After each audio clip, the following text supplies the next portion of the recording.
이번 주제는 충당부채, 사실은 연금 충당부채죠. 공무원분들한테는 굉장히 관심 사항일 수도 있습니다. 공무원 연금하고도 관련되지는 거기 때문에요. 근데 이 연금 충당부채를 가지고도 국가 채무와 관련해서도 얘기를 하고, 많은 정치인들이요. 근데 그거 다 가짜 뉴스입니다. 정치인들 참, 아무리 정치적인 발언이라 하더라도 너무 무책임한 발언을 합니다.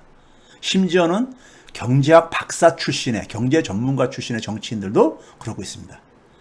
충당 부채 문제는요, 이 채무하고 부채에 대한 개념에 대한 이해 부족에서 먼저 비롯되어지고 있습니다. 먼저 제가 자료를 먼저 보여드릴게요. 우리가 정부가 살림살이 하는 것을 우리가 재정이라고 하지만, 이 재정이 우리가 편성돼서 집행되는 과정을 보게 되면은, 먼저 정부가 내년 한 해 쓸 그 재정에 대해서, 재정을 편성하는 걸 이제 예산을 편성한다고 하잖아요. 그럼 국회에서 그것을 그러니까 심의를 받아가지고 국회에서 통과가 되면은 이제 집행을 할 수 있게 되고요. 집행을 하고 나면은 이제 결산을 하죠. 결산을요. 제대로 이제 썼는가, 국회에서 허락받은 대로 썼는가. 그게 이제 결산 과정이죠. 이 결산 과정도 먼저 정부 내에서 결산을 하고요. 그래서 국무회의에서 이것이 이제 그러니까는 승인받게 되면은 국회에다 제출을 하죠. 지난해 그러니까는 지난해 그러니까 우리가 국가 재정에 대한 결산을 지난 4월 6일 날, 이 선거 바로 직전이었었습니다. 4월 6일 날 이 국무회의에서 이것이 그러니까 우리가 제출되고 거기서 심의 의결되었었습니다. 당시에 선거가 한 2, 3일 정도 하루 남긴 상태 속에서 이거 발표하면서요. 당시 언론들에서 국가 부채가 갑자기 그러니까 무슨 2,000조가 넘었다, 막 이런 식의 일부 언론들에서 보도가 나온 게 있었습니다. 나온 게 있었는데 이게 가짜 뉴스였죠, 전형적인요. 자, 먼저 이제 이 결산 보고서 안에 들여다보게 되면요, 6가지 항목이 있는데 5번째 있는 게 뭐냐면 재무제표라는 게 있습니다. 재무제표라는 것은 우리가 가게든 기업이든 간에 정부든 간에 돈을 그러니까 사용을 하니까요. 돈 사용 안 하고 살 수 있는 사람은 없잖아요. 그 돈과 관련되어진 것을 재무라고 하죠. 이 돈과 관련된 재무 상태를 정리한 하나의 표가 재무제표인데요. 재무제표는 여러 가지 방식이 있죠. 대차대조표도 있고, 그다음에 손익계산서도 있고, 뭐 현금 흐름표도 있고 등등 여러 가지가 있습니다. 근데 정부에서 재무제표는 대개 대차대조표로 정리를 하는데요. 대개 이제 그러니까 우리가 이 대차대조표는 우리가 영어로 밸런스 시트라고 해가지고 왼쪽을 우리가 차변, 오른쪽을 대변 해가지고 이렇게 구성할 수도 있고요. 그다음에 아니면은 그냥 차변을 위에다가 대변을 밑에다가 이렇게 배치할 수도 있고요. 그래서 그것이 차변과 대변이 같아지는데, 차변은 자산으로 구성하고 대변은 부채하고 자본으로 구성을 하죠. 자, 무슨 얘기냐면요, 우리 집 각자들 자기 집 자산을 한번 생각해 보세요. 자산을 생각하게 되면은 자산을 쫙 정리한다고 할 때 먼저 우리가 부동산 자산이 있겠죠. 자, 5억 원짜리 자산 있어요. 아파트가요. 그다음에 우리가 이제 은행에 만약에 예를 들어서 2천만 원 예금이 있어요. 그럼 2천만 원도 적고 자산이죠. 금융자산이죠. 자동차도 있어요. 자동차가 지금 현재니까 우리가 중고차가 돼가지고 한 500만 원 된다고 합시다. 뭐 이렇게 해가지고 현금이 또 얼마 있고, 이렇게 해가지고 이게 다 정리한 게 자산이죠. 근데 또 그 자산 중에는 순수하게 다 내 돈으로만 돼 있는 경우도 있지만은, 부동산 같은 경우는 많은 은행에서 대출받을 수도 있고, 자동차도 구입할 때 할부로 그러니까 구입할 수도 있잖아요. 그게 부채지요. 부채가 이제 그러니까는 부동산 5억 중에서 1억은 그러니까 은행 대출금이 아직도 남아 있어요. 그러면 5억 중에서 4억은 내 거지만은 1억은 그러니까 은행 걸로 해서 부채가 1억이 잡히는 거죠. 그렇죠? 뭐 그렇게 이제 부채를 쫙 정리를 하고요. 그다음에 이제 나머지가, 자산에서 부채를 뺀 나머지가 자기 거죠. 순수한 자기 자산이죠. 그래서 그걸 순자산이라고도 하기도 하고 자본이라고 하기도 하고 그럽니다. 자, 그랬을 때 이게 5번의 재무제표 항목에 뭐냐면 자산하고 부채를 이제 기술한 게 나옵니다. 우리나라에, 그러니까 대한민국의 정부에, 그러니까 우리가 자산이 2,490조 원이다.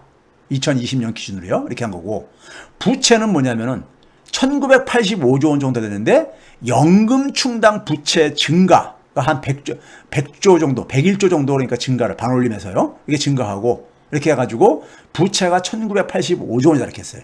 그럼 나머지가 뭐겠어요? 나머지가 그러니까 한 얼마 정도 됩니까? 한 500조 좀 넘는 돈이 순자산이겠죠. 정부의 순자산이요. 그렇죠? 자, 그래서 이걸 표로 정리한 것이 이겁니다. 자산, 위에 자산이 쭉 있죠. 그래서 2020년도에 2,490조 원. 근데 2019년도에는 2,299조 원이었으니까 한 191조 정도 원이 증가했다 이거예요. 부채는 1,744조 원 정도인데 2020년에는 1,985조 원으로 한 242조 원이 증가했다 이겁니다. 그 안에 부채 중에 연금 충당 부채라는 게 있습니다. 이게 2020년도하고 2019년도를 비교해 보게 되면은 944조 원에서 1,045조 원으로 한 101조 정도가 증가했다 이거예요. 그러다 보니까는 이 부채가 총액이 얼마입니까? 1985조 원이다 보니까 2,000조 원에 육박 이런 식으로 막 이제 그러니까 정부 부채 2,000조 원 증가 막 이렇게 했어요. 얼마 전까지 1,000조 원도 이제 곧 도달한다는 얘기가 많은 국민들이 뇌리에 박혀 있는데 갑자기 2,000조라고 나오니까 당시에 사람들이 화들짝 놀랐었죠. 이거는 기본적으로 부채와 채무를 이해를 못하기 때문에 그렇게 가짜뉴스를 만든 겁니다. 부채 증가한 요인을 이제 달아놓으면서요. 거기에 첫 번째 요인으로 뭐냐면 연금 충당 부채 등 비확정 부채가 확정되지 않은 부채가 증가했고, 한 100조 원 정도 넘게요. 그 다음에 뭐냐면 국채, 정부가 그래서 돈을 차입하는 거죠. 국채를 발행하면서 한 242조 원 정도가 증가했다. 이렇게 한 거예요. 그래서 정부의 부채는요, 확정이 안 된 비확정 부채가 있고 확정된 부채가 있습니다. 확정된 부채란 건 뭡니까? 정부가 반드시 그러니까 갚아야 되는 부채라는 얘기입니다. 비확정 부채는 이게 그러니까 변경 가능성이 있는 거예요. 변경 가능성이 있는 거라는 부채라는 얘기인 겁니다. 일단 그 정도로 여기서 얘기를 할게요. 자, 먼저요, 채무하고 부채의 차이를 그러니까 우리가 이해를 하셔야 됩니다. 채무는 영어로 debt, D-E-B-T요. debt이라고 하고, 부채는 liability라고 합니다. liability는 사실 어떤 의미가 있습니까요? 책임이란 뜻이 있습니다. obligation이란. 그렇죠? 모든 부채가 채무는 아닙니다. 부채라는 것은 금융적인 책임을 사실 의미를 해요. 예를 들면 제가 이렇게 예를 들게요. 자, 기업주가 아니면 뭐 식당 하시는 분이 직원을 채용을 했어요. 직원을 채용했으면 월말에 월급을 줘야 되잖아요. 아직 월말은 도래 안 했어요. 예? 근데 월말에 지급할 월급, 이거를 장부에 적을 때 이건 부채입니다. 부채. 월말에 그러니까 돈 나갈 일이니까요. 자기가 줘야 될 일이니까요. 근데 이걸 가지고 우리가 채무라고 하지 않잖아요. 빚이라고 하지 않잖아요. 직원한테 줄 월급을 빚이라고 하지는 않잖아요. 근데 이건 부채입니다. 그렇죠? 자기가 책임을 갖고 있는 거니까. 지급해야 될 책임을 갖고 있는 거니까요. 그 다음에 또 하나 예를 들면요. 피트니스 센터에, 헬스센터에 우리가 회원으로 등록을 했어요. 연회비를 냈어요. 연회비를 만약 100만 원을 냈다고 해보세요. 그러면 연회비 100만 원이 센터 주인에게 그러니까 주머니에 들어갔잖아요. 센터 주인에게 이 연회비 100만 원은 부채입니다. 부채요. 채무는 아닙니다. 지금 뭐냐면 내가 100만 원을 갚아야 될 의무가 있는 건 아니잖아요. 자기가 이 센터를 문 닫을 때는 그러니까 돌려줘야 돼 있죠. 남은 이 회비를요. 근데 서비스를 계속 제공한다면은, 약속대로 한다면은 이건 갚아야 될 필요가 없는 거잖아요. 부채하고 채무는 이렇게 차이가 있습니다. 그러면 이제 우리가 국가 채무라는 것을 그러면 우리가 보게 되면요. IMF 기준이 있습니다. IMF는 기준할 때 우리가 국가 채무는요. 되게 두 가지를 가지고 얘기를 합니다. 얘기하는데 먼저 그걸 하기 전에 IMF에서 정의한 게 있습니다. IMF에서요. IMF의 기준을 다 따르게 돼 있습니다. IMF 회원들은요. 정부가 직접적으로 상환 의무가 있으면서 확정된 채무입니다. 아까 정부의 그러니까 우리가 결산 보고서에서 확정 부채하고 비확정 부채로 나눴었잖아요. 확정 부채만 채무에 들어갑니다. 확정된 것만요. 이게 IMF의 기준이에요. 기준입니다. 네? 확정되지 않은 거는 확정되는 순간에 이걸 이제 국가 채무에다 편입을 시킵니다. 확정됐을 경우에. 그래서 흔히 얘기하는 게 공기업들이 갖고 있는 부채가 그것도 국가 부채에 포함시켜서 얘기를 해야 되는 사람들이 있잖아요. 기업의 부채는요, 경제 활동을 돈 벌기 위한 수단으로서 돈을 차입해서 그러니까는 차입하는 경우도 있잖아요. 근데 그 공기업이 파산을 하게 되면은 그러니까 정부가 보증한 거기 때문에 국가 채무에 편입이 됩니다.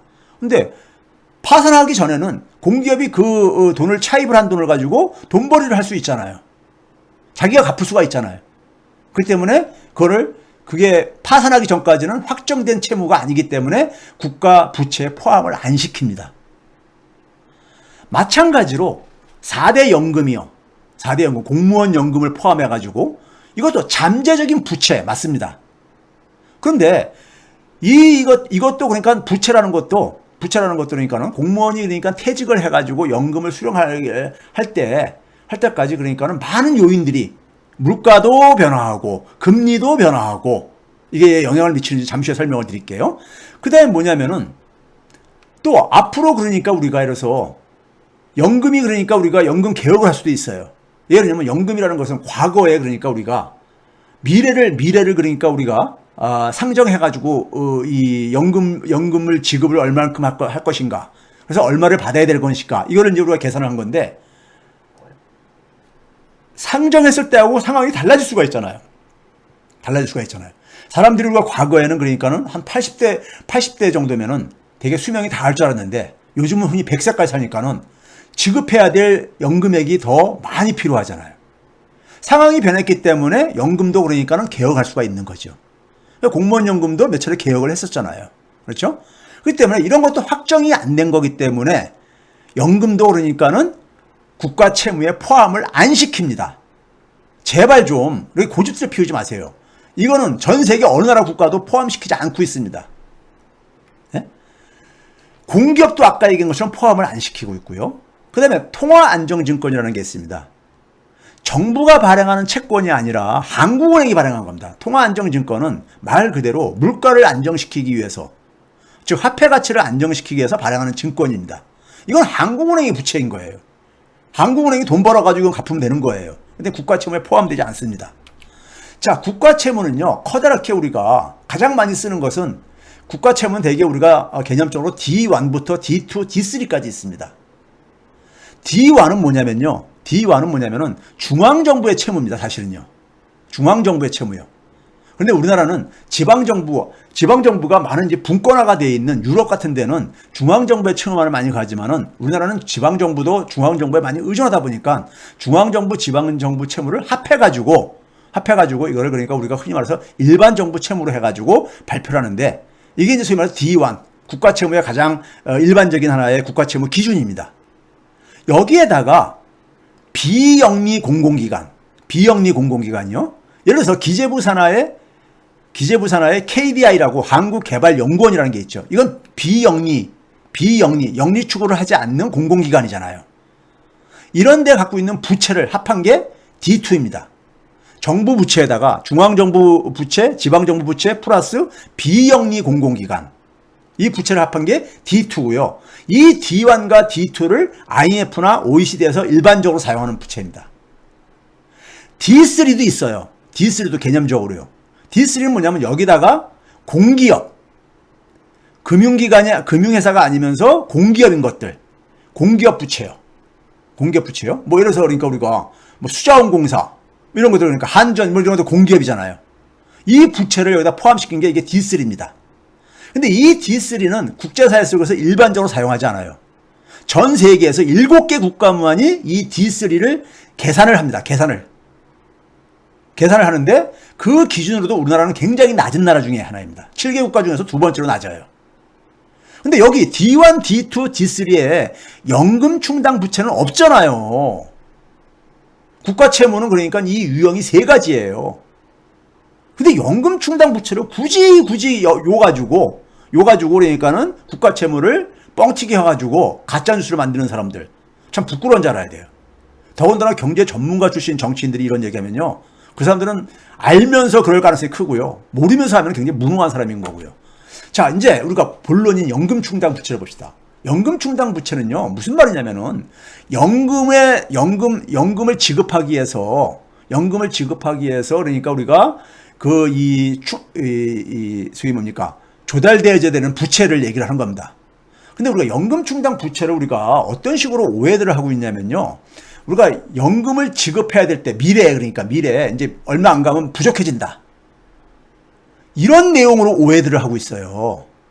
네? 그러니까 연금을 지급할 액수가 연금을 이제 우리가 받잖아요. 공무원들한테, 현재 재직하는 공무원들한테요. 그걸 이제 우리가 연금 보험료라고 그러죠. 이게 그러니까, 역전이 돼가지고 지급할액이 더 초과되는 상태를 연금 충당 부채라고 이렇게 생각하는 경우가 있는데, 그게 아닙니다. 연금 충당 부채는 그런 내용이 아니에요. 연금 충당 부채라는 것은요, 연금 보험료는 연금으로 적립하는 공무원들이 매달 연금을 내잖아요. 자기 월급에, 그러니까 자기 월급에 9% 정도를 이렇게 내고 있잖아요. 그 수입은 빼고 뭐냐면 연금 충당 부채라는 것은 앞으로 77년이면 얼마입니까요? 지금 2021년도니까는 2098년까지 그러니까 연금이 이제 나갈 게 아닙니까요? 올해 퇴직하는 사람은 이제 올해부터 이제 나가는 거고요. 그렇죠? 아니면 그러니까 우리가 20년 후에 퇴직할 사람들도 있고, 하여간 지금부터 77년간 이 연금 지급해야 될 연금액 있잖아요. 근데 수입도 이제 들어올 텐데 수입은 고려하지 않고 이 나갈 돈, 77년간 나갈 돈을 뭐냐면 현재 가치로 환산한 거예요. 왜? 20년 후에 100억 원은 지금에 있어서는요, 우리가 100억 원보다 적은 거잖아요. 왜? 그 100억 원을 가지고 그러니까 우리가 이자 붙고 그걸 운용을 하게 되면은 한 90억 원 가지고 100억 원을 20년 후에 만들 수도 있잖아요. 그렇죠? 그러니까 20년 후에 100억 원 나갈 거를 현재 가치로 환산해 가지고 한 것이 이게 연금 충당 부채예요. 무슨 말인지 아시겠습니까? 연금 충당 부채라는 것은 첫째는 그러니까 매달 공무원들이 납부하는 그러니까 이 연금 수입은 빼고서는 지금부터 77년간 나가야 될 연금액을 현재 가치로 환산한 겁니다. 이 연금 충당 부채를 국가 결산 보고서에 아까 포함되어 있었잖아요. 거기다가 포함하고 있는 나라도요, 13개 국가만을 포함하고 있습니다. 13개 국가만이요. 그럼 나머지 나라는 왜 안 하고 있느냐? 선진 국가들은요, 우리보다 연금의 역사가 오래됐잖아요. 그러다 보니까는 우리나라는 아직도 적립금이 굉장히 많습니다. 수백조 원 적립금이 있죠. 근데 선진 국가는 적립금이 하나도 없어요. 그러니까 매해 걷어서 지급을 해요. 그러다 보니까는 이걸 가지고 우리가 부채라는 개념으로 쓸 필요가 없는 거죠. 그래서 이걸 결산 보고서에 담는 나라도 13개 국가뿐이 없어요. 근데 이 연금 충당 부채를 굳이 그러니까 이걸 국가 채무에다 포함시켜서 얘기하는 정치인들은 정말 한심하다고 할 수밖에 없습니다. 자, 그래서 이 연금 충당 부채는요, 국가 채무도 아니고 그 다음에 이 연금 충당 부채가 아까 얘기해서요, 연금을 지금 우리가 적립한 돈이 더 많기 때문에 쉽게 얘기하면 이런 겁니다. 비유하자면요, 자, 아버지가 나한테 그러니까는 5억짜리 아파트를 물려줄 때, 근데 아까 얘기했듯이 1억 원은 그러니까 은행에서 대출받은 게 있어. 그러면 그 5억짜리 아파트 그러면 내가 상속을 안 받을 겁니까? 1억 부채 때문에? 아니잖아요. 그런 것처럼 연금 충당 부채는 국가 채무도 아닐 뿐만 아니라 그 자산이 상당히 있는, 자산을 갖고 있는 그러한 내용이라는 것을 알으셔야 되고요. 그 다음에 이제 우리가 흔히 일반 사람들이 공무원연금하고 국민연금하고 차별성에 대해서도 굉장히 오해가 많아요. 국민연금 다 고갈돼가지고, 몇 년 후가 되면 고갈돼가지고 못 받는다. 이런 얘기도 이제 시중에 유통되고 그러는데요. 이게 전형적인 가짜뉴스입니다. 국민연금은요, 국가가 망하지 않는 한 반드시 받을 수밖에 없어요. 예? 국가가 망하지 않는 한, 국가가 없어지지 않는 한에 있어서는요. 예? 왜냐면 국가가 기본적으로 보증을 한 거예요. 국가가 보증한 겁니다. 국가가 직업을 보증한 거예요. 단지 법적으로 명문화 안 해놓은 것 뿐이에요. 그렇게 되게 되면 그게 또 이제 이 채무 이런 거에 이제 그러니까 편입시키게 되는 이런 문제들이 있고 그러니까요. 예? 설사 이게 적립된 기금이, 국민된 연금이 다 소진된다 하더라도요, 아까 얘기했듯이 소진되고 나면은 그해 걷어가지고 지급하는 거예요. 이런 방식으로 선진국가는 다 이렇게 전환하고 있어요. 거기다가 국민연금이 공무원연금이 굉장히 혜택이 크다 하는데 이것도 굉장히 오해가 많습니다. 연금은 기본적으로요, 사회보험금 중에 하나입니다. 사회보험금은 뭐냐면은 자기도 일정 정도 기여를 하고 자기를 고용하고 있는 기업주나 아니면 국가도 그러니까는 거기에 절반 정도를 기여를 해가지고 기여를 해가지고 나중에 돌려주는 거죠.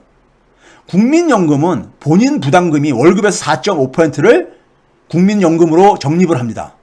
여기에 사업주가 4.5%를 여기다가 더해주죠. 그래서 9%를 나중에 그러니까 돌려받는 건데, 이게 지급률이요. 지급률이 보게 되면은 지급률이 퇴직하고 나서 한 1% 정도 돼요. 소득이에요. 그러니까 굉장히 작다 이거죠. 자, 근데 이게 작은 이유가요. 일단 4.5%만큼 내기 때문에 그런 게 하나 있고, 그 다음에 일반 사기업체들은 이 근무 기한이 공무원들보다 짧습니다. 그러니까 국민연금에 그러니까는 국민연금을 납부하는 기간이 굉장히 짧아요. 공무원들은 뭐 20대에 들어가게 되면 30년 이상씩 막 이렇게 공무원 생활을 하고 그러잖아요. 그러니까 이건 연금을 많이 부으면은 그만큼 그러니까는 자기가 많이 기여를 한 거기 때문에 돌려받는 것도 많을 수밖에 없는 거예요. 근데 공무원 연금은요, 본인 기여금이 9%입니다. 2배입니다, 2배. 그리고 정부 부담금이 9%예요. 그러니까 9%나 지원받으니까는 아까 이 국민연금 4.5%보다 높지 않냐, 2배나 되지 않냐 이렇게 가는데, 그 대신 지급률이 1.7%입니다. 여러분들 기업체 다니시는 분들이 9% 지금보다 2배로 월급에서 2배를 더 내고 지급률이 1.7%만 받으라 그러면 받으시겠어요? 다시 생각할 게 아니겠습니까? 거기다가 2016년도에 당시에 공무원연금 개혁해가지고 2016년도에 신규 임용한 공무원들 같은 경우는요, 30년 근무했을 때 7급으로 임용된 사람이 한 월 157만 원 정도 받습니다. 지금 최근에 그러니까 200만 원대, 300만 원대 받는 분들은요, 옛날에 그러니까 초창기에 그러니까 해가지고 한 30년 이상씩 부으신 분들이에요. 그때는 그러니까 우리가 지급률이 높았었어요. 왜? 수명이 그러니까 지금처럼 이렇게 길이라고 예상을 못하고 이렇게 했기 때문에요. 예? 그런 점에서 거기다 또 한 가지는 뭐냐면요. 민간 기업체는 퇴직금이라는 게 있잖아요. 퇴직금이. 근데 공무원들 같은 경우는 이 퇴직금이 적습니다. 굉장히요. 적어요. 그러니까 거기에 대한 그러니까 일종의 그러니까는 이 보상 차원도 좀 포함이 돼 있는 거고요. 보충분도 좀 포함되어 있는 거예요. 그러니까 전체적으로 보게 되면은 자기들이 기여한 거라든가 납부한 기한들 이런 것들 다 종합적으로 보게 되면요. 국민연금이 더 나을 수도 있어요. 나올 수 있는 겁니다. 그렇기 때문에 이거는 그러니까는 공무원연금하고 국민연금을 그냥 이렇게 비교할 수 있는 문제는 아니고요.